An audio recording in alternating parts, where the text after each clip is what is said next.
You know what I'm saying? Before then, I would come to work with my lab coat on, but I never thought about just putting Professor Smellgood on until he said that.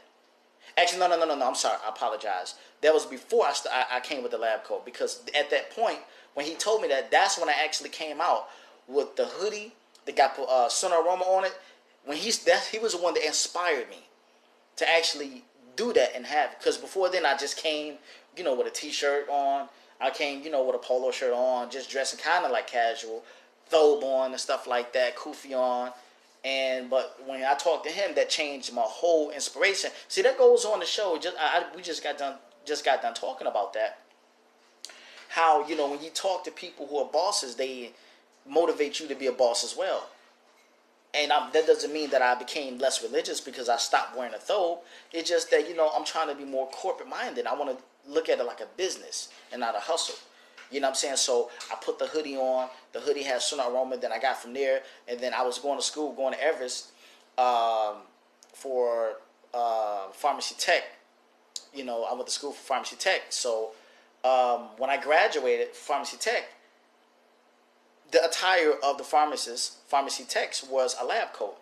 So the pharmacy techs wore lab coats, the pharmacists wore the lab coats, and the doctors, the nurses. And so I said, you know what?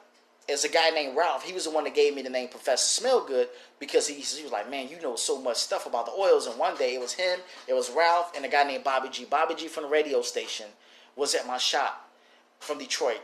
And so they was there. He bought some oils for me, but they were just listening to me. They saw me dealing with the customers, and they saw my sales pitch, and they was like, dang, man, this dude is just too good. Not to brag on myself, but they was like, man, this dude, I ain't never seen nobody sell oils like this.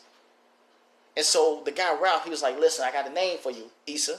I said, what is it? He said, you Professor Smellgood. And I said, you know what? I like that. That's when I thought about it. I was like, man, I went to school for pharmacy tech, and we used to wear the lab coats to class. And I said, you know what? The professors and also the perfume chemists also wear the lab coats. So I said, you know what? That's two birds in one stone right there. So I incorporated the lab coat, and I got Professor Smellgood on the left side of my lab coat. And that's how it became.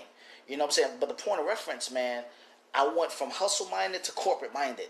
And that's how you got to do it, man. You won't go from hustle-minded to corporate-minded until you go from retail to wholesale. Let's continue.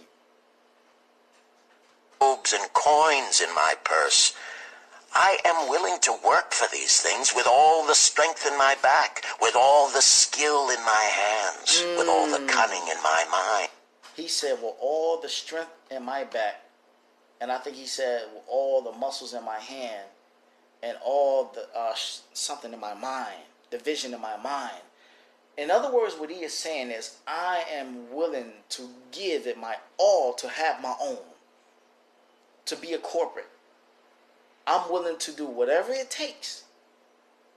Look how inspired, look how inspiration, and how much he is inspiring his friend. He got his friend thinking completely different now. Like, I ain't never heard my friend talk like this. And he told his friend, I'm willing to do whatever it takes to have the things that I want. Let's continue. But I wish my labors to be fairly rewarded. What is the matter with us?